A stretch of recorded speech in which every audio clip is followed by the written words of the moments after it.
Shalom saudara sekalian, puji Tuhan. Hari ini kita bisa kembali beribadah kepada Tuhan, kita bisa memuji nama Tuhan, kita bisa kembali mendengar apa yang menjadi pesan Tuhan pada hari ini. Saudara sekalian, terima kasih untuk doa-doa saudara sekalian. Saya bisa tiba kembali di Amerika dengan keadaan sangat baik. Saya selama 2 minggu di Taiwan bersama dengan istri dan Briana. Mohon maaf, Brenda tinggal di sini. Taiwan sangat enak, saudara sekalian. Makanannya luar biasa, jajanannya sangat murah, dan cuacanya juga sangat baik. Tapi satu kelemahannya, saudara. Ada yang bisa tebak nggak? Pakai bahasa Mandarin. Susah, saudara ya. Tapi saya di sana duduk manis, istri saya yang menyetir. Dan dia yang ngomong kalau misalnya transaksi soal pesan makanan dan lain sebagainya. Jadi ya saya benar-benar rileks saudara sekalian ya. Saudara terima kasih untuk doa-doanya. Saya percaya bahwa setiap doa saudara itu boleh menjadi satu kenyataan di dalam kehidupan kami. Dan kami bersyukur bahwa ICCC adalah jemaat yang setia saudara sekalian ya. Baik saudara sekalian, hari ini kita akan bersama-sama mendengarkan kebenaran firman Tuhan. Saudara, minggu lalu khotbahnya tentang apa, saudara?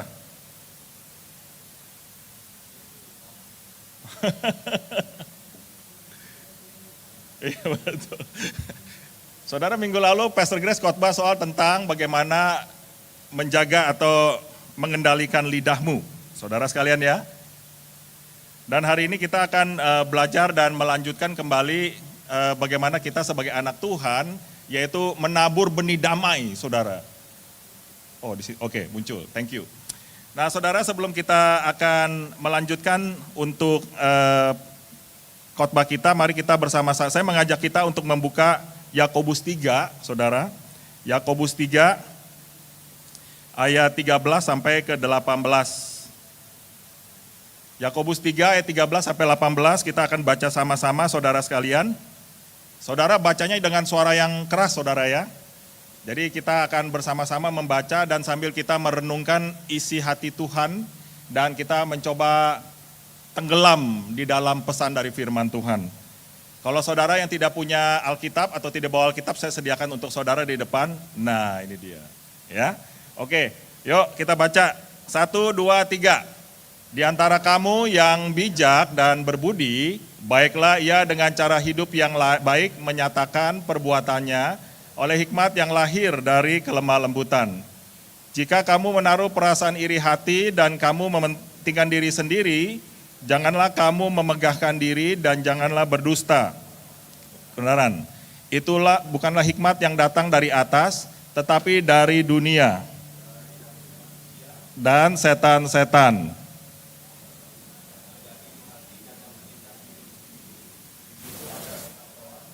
Macam perbuatan jahat.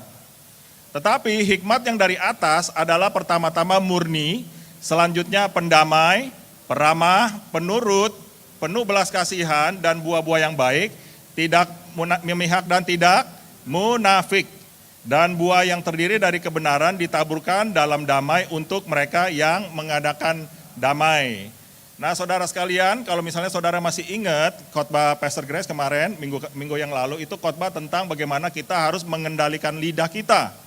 Ya, bagaimana lidah yang sangat kecil yang ada di dalam anggota tubuh kita tetapi memiliki satu pengaruh yang sangat dahsyat saudara sekalian ya. Kemarin sudah dikhotbahkan dengan sangat baik dan kita mendengar bahwa efek dari perkataan lidah itu bisa menghancurkan dan juga bisa menguatkan orang lain. Nah, saudara sekalian, kita sekarang bertanya, bagaimana caranya kita sebagai anak Tuhan, kita ingin nih berlaku bijak, kita ingin berlaku sebagai orang yang matang di dalam kerohanian kita ingin menjaga lidah kita. Nah saudara sekalian, di dalam pembacaan yang barusan kita baca, ini sebenarnya adalah satu solusi, ya, satu jawaban bagi kita, bagaimana caranya kita mengendalikan lidah kita. Nah saudara sekalian, kenapa goyang-goyang? Oh sini enggak. Nah saudara sekalian, tadi kita di ayat 13 sudah sama-sama membaca dan menyimak bahwa sebenarnya orang bijak dan berbudi itu hidup dengan menyatakan perbuatannya. Oke, tapi perbuatannya nggak cukup sampai di situ. Yaitu perbuatan yang dinyatakan oleh hikmat yang lahir dari kelemah lembutan. Nah, jadi saudara sekalian, kita sebagai orang, kalau mau menjadi orang yang bijak, kalau ingin menjadi orang yang ingin menabur benih damai, saudara sekalian, Yakobus itu kasih clue. Clue-nya adalah apa? Kamu harus berbuat sesuai dengan hikmat yang lahir dari kelemah lembutan. Nah, saudara sekalian, lalu saudara berpikir ya, what is kelemah lembutan? What is meekness in English? Nah, saudara sekalian, kelemah lembutan itu bukan artinya lemah gemulai, saudara sekalian. Ya, bukan seperti Putri Solo, kita jalan lenggak-lenggok, bukan, saudara sekalian. Tetapi kelemah lembutan itu adalah sesuatu kekuatan di dalam diri kita yang kita punya, saudara sekalian, tetapi dikendalikan full oleh Tuhan. Artinya, saudara sekalian, dengan kata lain, kita ini sebenarnya orang yang sangat kuat, saudara sekalian. Ya kan, kita orang sangat kuat kan, kita bisa mengendalikan, kita bisa melakukan apapun dengan kehebatan kita, kekuatan kita, perkataan kita. Tetapi, saudara, kita ini punya satu sikap sukarela menahan hak dan keinginan diri sendiri kita untuk hidup rendah hati dan submisif, tunduk kepada kehendak Tuhan. Nah, jadi ketika kita sungguh-sungguh melakukan dan mengerti hikmat dengan kelemah lembutan ini, Yakobus mengatakan bahwa engkau adalah orang yang bijak dan engkau akan siap untuk menabur benih damai. Nah, saudara sekalian, saudara, di dalam pembacaan yang tadi kita sudah baca di ayat yang ke-14 sampai ayat yang ke-17, di situ ada satu penjabaran yang sangat singkat yang dilakukan oleh Yakobus. Penjabaran apa, saudara? Itu penjabaran tentang membedakan hikmat dunia dan hikmat dari Tuhan. Nah, hikmat Tuhan dan hikmat dunia, saudara sekalian. Mari kita lihat satu-satu, saudara ya. Nah, saya kasih satu ilustrasi nih. Saudara, satu kali ada seorang pendeta, dengerin baik-baik nih saudara, nanti ada pertanyaan ya saudara ya, saudara bisa jawab, nanti nambahnya boleh 2 kali.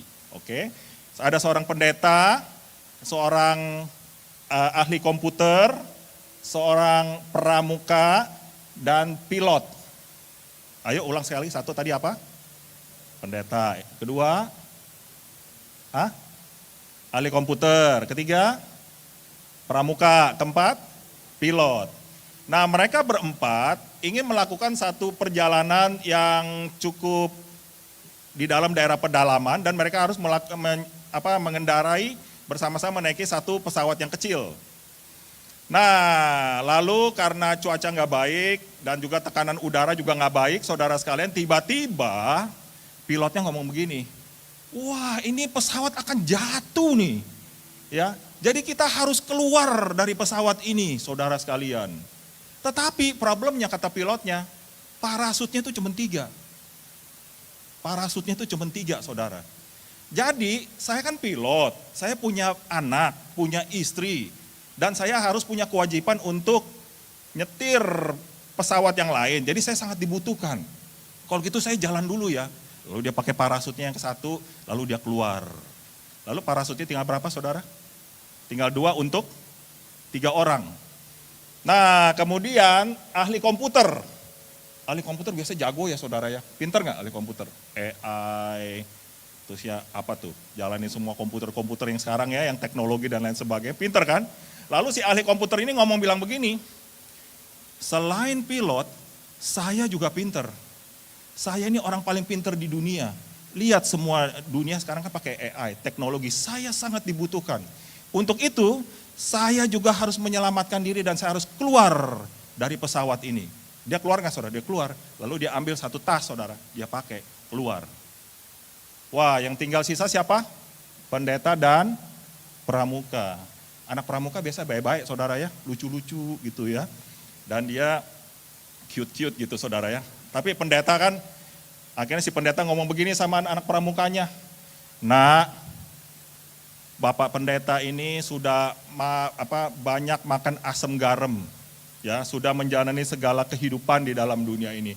Udah banyak sekali saudara, parasutnya tinggal? Parasutnya tinggal? Oke, saudara yang jawab ya. Nah, kemudian si pendetanya dibilang, kalau begitu saya akan dengan sukarela membiarkan kamu dengan parasut yang sisa, silakan keluar dulu. Lalu si pramukanya bilang, ini begini saudara sekalian, Pak Pendeta, kenapa Pak Pendeta sedih? Kita sama-sama bisa keluar dari dari pesawat yang akan jatuh ini, karena parasutnya tinggal 2. Ternyata ahli komputer itu tadi pakai tas ransel saya keluar. Nah saudara sekalian, orang yang menerapkan hikmat dunia atau egois, pasti dia akan jatuh, saudara sekalian. Ya, makanya oleh sebab itu si Yakobus mengingatkan kita nih, hikmat dunia itu apa saudara sekalian? Hikmat dunia itu adalah standar manusia. Hikmat dunia itu artinya apa? Tujuan manusia. Hikmat dunia itu adalah apa? Ukuran manusia untuk melakukan kehidupan dunia ini. Nah saudara sekalian, ketika seseorang memakai standar hidupnya yang berdosa, memakai tujuan hidupnya yang berdosa, maka di dalam hidupnya saudara sekalian, itu tidak ada kehendak dan tujuan Tuhan. Kenapa? Karena dia mampu melakukan segala sesuatunya sendiri. Oleh sebab itu Yakobus memperingatkan kepada kita, ketika seseorang menjalankan hikmat dunia, itu ada 3 hal yang mesti kita ingat pagi hari ini sampai kita hidup. Pertama adalah sampai kita dipanggil Tuhan maksudnya ya. Yang pertama adalah begini, hikmat dunia itu mempunyai motivasi iri hati dan egois. Saudara sekalian, jadi ketika saudara menjalani kehidupan di dalam dunia ini, apapun hikmat, kepintaran, kehebatan saudara, saudara bisa ukur sendiri. Saya ini iri hati nggak ya dengan orang lain? Saya egois nggak ya dengan orang lain? Saudara, iri hati itu apa sih saudara sekalian? Iri hati itu ada yang positif, ada iri hati yang negatif. Dan hari ini kita akan bicara yang dimaksud Yakobus itu adalah iri hati yang negatif. Iri hati yang positif itu apa saudara sekalian? Misal, saudara iri hati dengan teman saudara yang IP-nya ya, bilang apa IP ya? IP-nya 4 saudara sekalian. Lalu saudara iri hati sama dia itu dapat mendorong saudara untuk belajar lebih baik. Nah itu iri hati yang bagus. Tetapi iri hati yang negatif yang dimaksud Yakobus itu adalah menyimpan satu dendam dan amarah yang luar biasa tentang kehebatan dan kesuksesan orang lain. Nah saudara sekalian, kita kadang-kadang di dalam bergereja, di dalam kehidupan sehari-hari, di dalam dunia bisnis, waktu kita menyerap, menikmati, mendapatkan strategi bisnis, strategi belajar, strategi dalam menjalankan kehidupan ini saudara, kita ini bersaing. Dan ke dalam bersaing kita itu, kita menyebabkan kita iri hati dengan kesuksesan orang lain. Nah kita mesti hati-hati saudara sekalian. Nah waktu kita sudah masuk ke dalam level iri hati, dosa yang kedua itu akan mengikuti. Yaitu apa? Egois. Mementingkan diri sendiri. Nah saudara sekalian, Yakobus itu mengingatkan kepada kita, ingat nih, kalau kamu betul-betul menerapkan hikmat dunia di dalam hidupmu, pakai standar manusia, maka iri hati nomor 1. Yang kedua adalah egois motivasinya, mementingkan diri sendiri. Saudara, gampang untuk melihat orang itu mementingkan diri sendiri atau tidak. Caranya apa saudara? Yang paling gampang itu adalah waktu kita makan. Waktu kita makan bersama-sama, kita lihat nih ya, kalau orangnya makannya, dia tahu nih ada yang paling enak, diambil banyak dulu saudara sekalian ya. Dia nggak peduli sama orang yang ngantri paling ujung saudara. Nah itu mementingkan diri sendiri saudara sekalian, tidak mementingkan orang lain saudara ya. Nah sebab itu kita waktu hidup di dalam dunia ini, mari kita periksa hati kita. Apakah hati kita ini sungguh-sungguh iri hati? Apakah hati kita ini sungguh-sungguh egois? Kalau misalnya itu ada di dalam hidup kita, Yakobus itu mengingatkan 2 hal, saudara sekalian. 1, orang yang memelihara iri hati dan egois, pasti dia memiliki satu karakter sombong, memegahkan diri sendiri. Lalu yang kedua, dia akan melawan kebenaran, saudara. Jadi saudara ingat, Setiap hikmat dunia, orang yang memiliki hikmat dunia itu tidak terjadi di luar gereja, saudara. Di dalam gereja juga ada. Untuk itu Yakobus terus minta kepada jemaatnya, yuk jaga hati, yuk waspada, yuk melihat hikmat dunia yang jahat ini. Lalu saudara sekalian, hikmat dunia ini mempunyai karakternya apa, saudara sekalian? Tadi kita udah baca. Pertama, sifatnya adalah dunia. Ya dong, namanya hikmat dunia, berarti dari dunia. Lalu yang kedua, unspiritual, nafsu manusia. Lalu yang ketiga, setan-setan, saudara sekalian. Tadi di ayat ke-15 dikatakan. Jadi saudara mesti ingat bahwa hikmat dunia ini mempunyai 3 kategori ini. Duniawi, apa?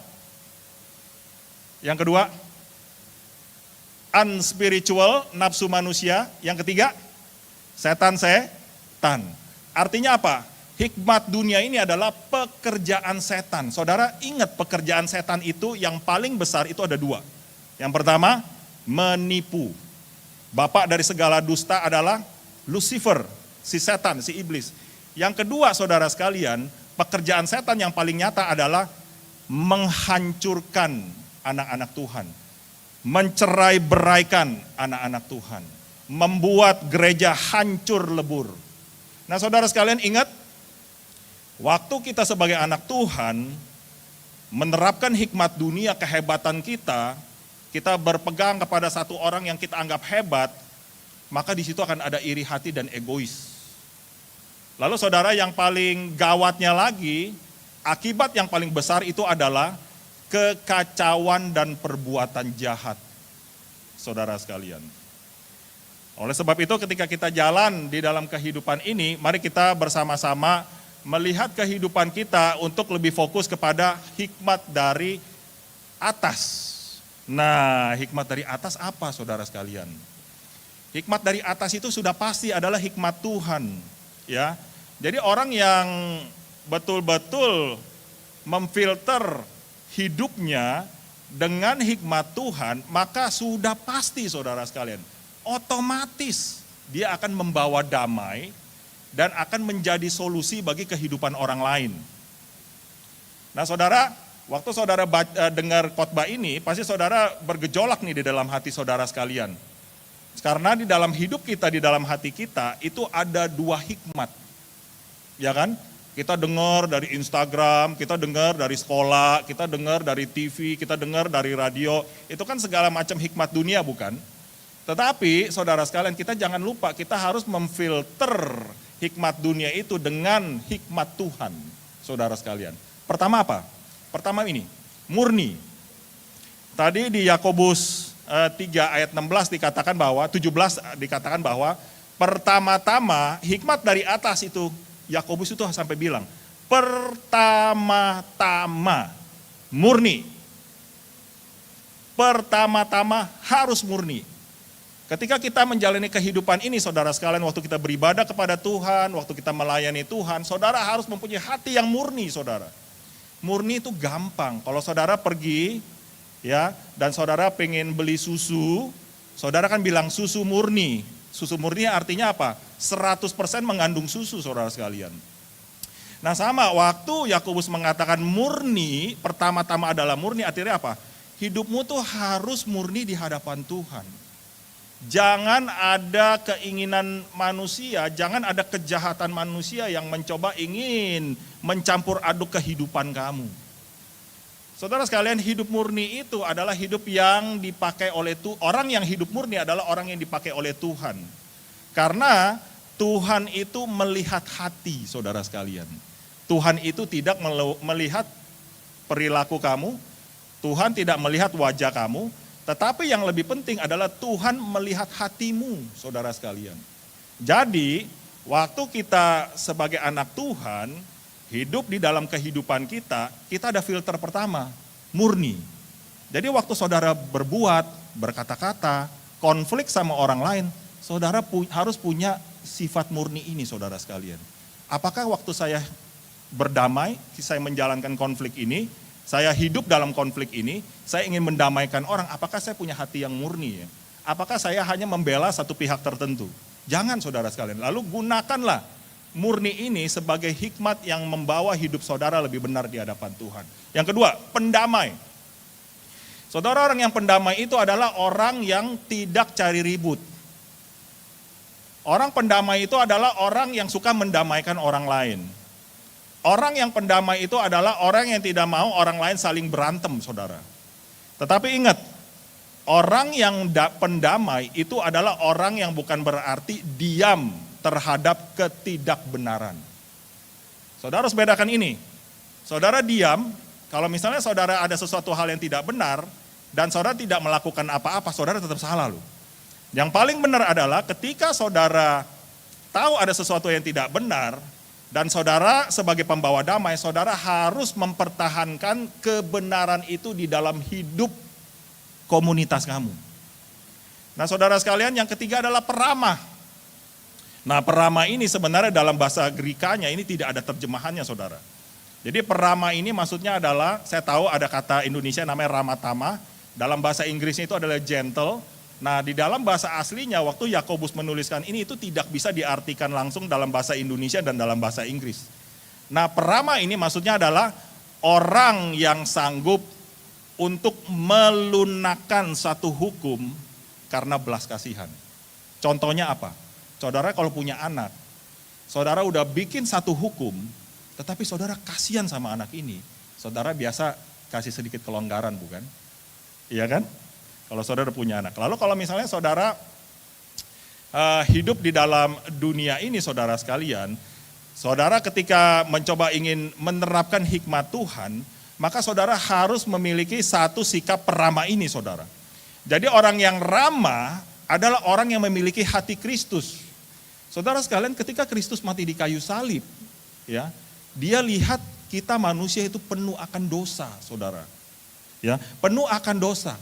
Dan hidup kita itu sebenarnya tidak ada ampun lagi. Tetapi Tuhan itu bisa melunakkan hatinya, saudara sekalian.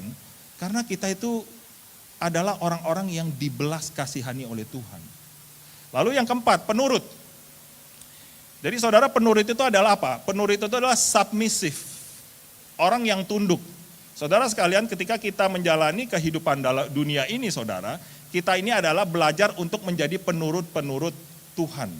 Menurut kepada siapa? Satu, saudara harus menurut kepada Tuhan. Lalu menurut kepada siapa lagi? Firman Tuhan, saudara sekalian.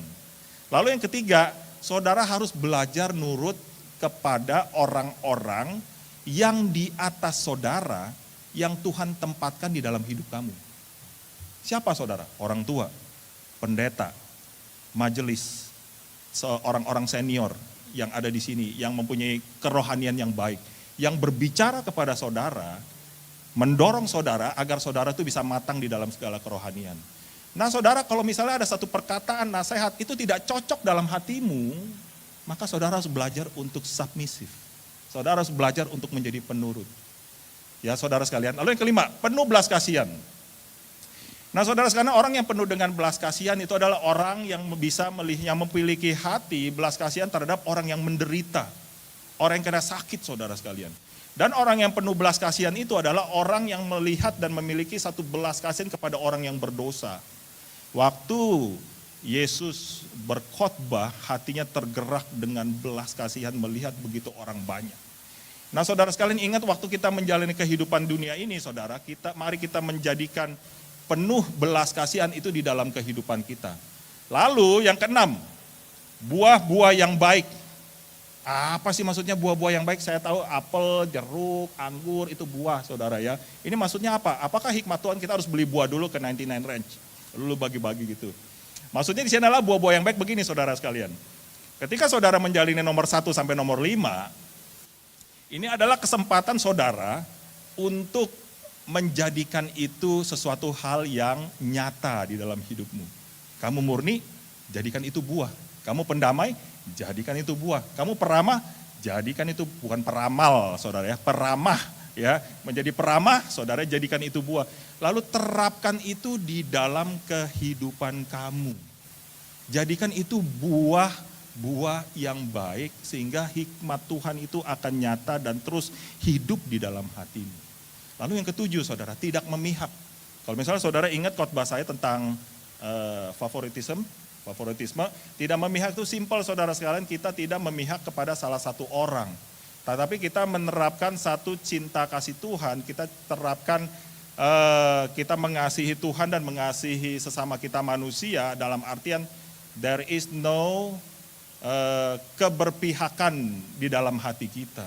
Jadi kita tidak berpihak kepada orang yang paling kaya, kita tidak berpihak kepada orang yang paling miskin, kita tidak berpihak kepada orang yang paling hebat, yang paling pintar, kita juga tidak berpihak kepada orang yang misalnya pendidikannya biasa-biasa aja. Tetapi saudara sekalian, kita memiliki satu filter hikmat Tuhan di dalam hidup kita. Ketika kita tidak memihak, maka di dalam kehidupan kita itu akan ada satu kelegaan yang luar biasa, saudara.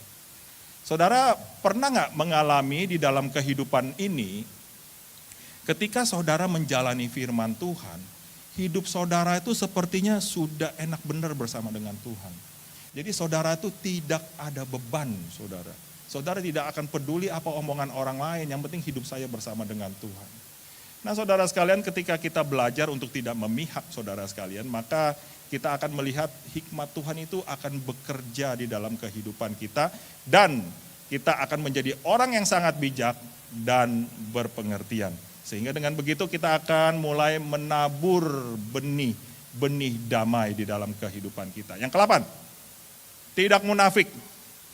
Tidak munafik itu artinya apa? Tidak munafik, orang yang tidak munafik adalah orang yang apa di dalam hati, itu juga dilakukan di dalam hidupnya. Ya saudara sekalian, jadi saudara sekalian, saya ulang. Orang yang tidak munafik itu adalah orang yang apa yang ada di dalam hatinya, itu juga dilakukan dalam hidupnya. Ulang sekali lagi, tidak munafik adalah orang yang apa yang di dalam hatinya dan dilakukan dalam hidupnya. Jadi saudara sekalian, waktu engkau belajar akan hikmat Tuhan, penuhilah hidupmu dengan firman Tuhan. Penuhilah dan biarkan terimalah firman Tuhan sebanyak-banyaknya di dalam hidup, di dalam kehidupanmu. Supaya apa? Supaya hidupmu benar. Supaya hatimu tuh benar.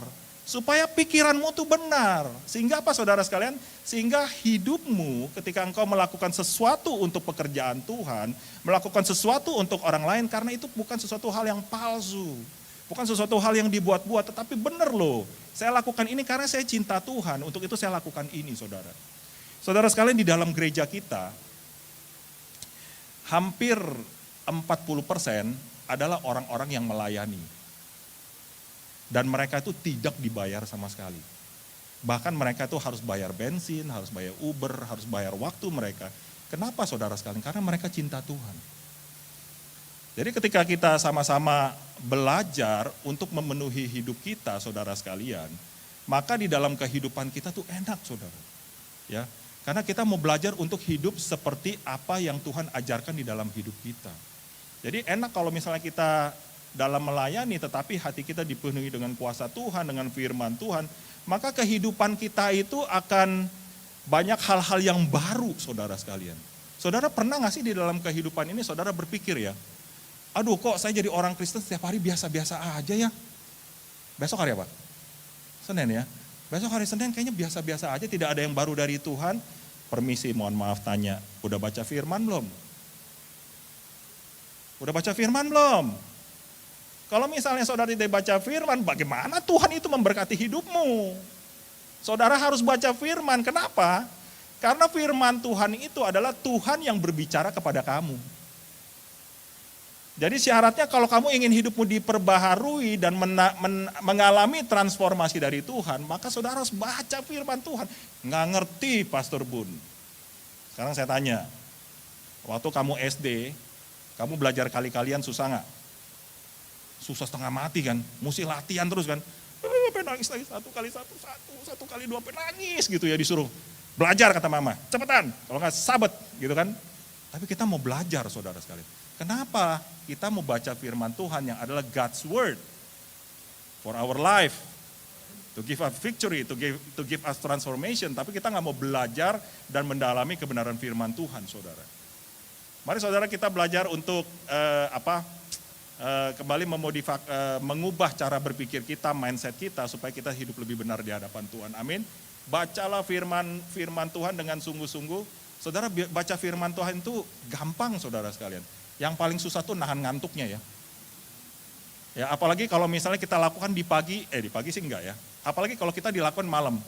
Udah gitu lakukan di malam, di tempat tidur lagi saudara sekalian. Waduh, itu godaannya udah 100% saudara. Kayaknya kalau udah ketemu bantal sama kasur, aduh bentar lagi oleng nih, tumbang nih bentar lagi. Wah, tumbang saudara ya, ketika udah tumbang udah lupa semua saudara sekalian. Akhirnya kita nggak baca. Nah, ketika kita mengulangi hal-hal itu di dalam kehidupan kita, maka ya udah itu akan jalan terus dan kita nggak akan baca firman Tuhan. Nah, jadi saudara sekalian, membaca firman Tuhan yang paling benar adalah, begini saudara, saya kasih kalian clue ya. Membaca firman Tuhan yang benar adalah waktu saudara otaknya itu lagi seger. Kapan waktu otak saudara lagi seger?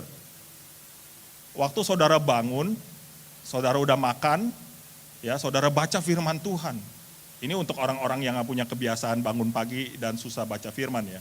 Tetapi orang-orang yang sudah hebat, yang sudah biasa baca firman Tuhan, bangun, minum air, kayak saya ya, saya bangun, langsung baca firman saudara. Enak pagi-pagi, tidak ada yang godain, tidak ada yang ganggu saudara sekalian, hanya dengar suara cip cip cip cip cip cip cip cip, suara angin bentar di rumah saya. Aduh enak sekali saudara sekalian, seperti ada suasana surgawi saudara ya. Nggak ada yang ganggu, hanya kopi dan firman Tuhan. Enak sekali saudara sekalian. Nah, saudara sekalian, waktu kita susah baca firman Tuhan, carilah waktu-waktu di mana saudara seger. Jangan saudara ngantuk. Ingat saudara, membaca firman Tuhan, saudara itu tidak menyisakan waktu. Tetapi saudara menyisihkan waktu. Beda gak? Beda banget. Kalau misalnya kamu belajar banyak nih, susah ya. Tetapi kalau ke Junov,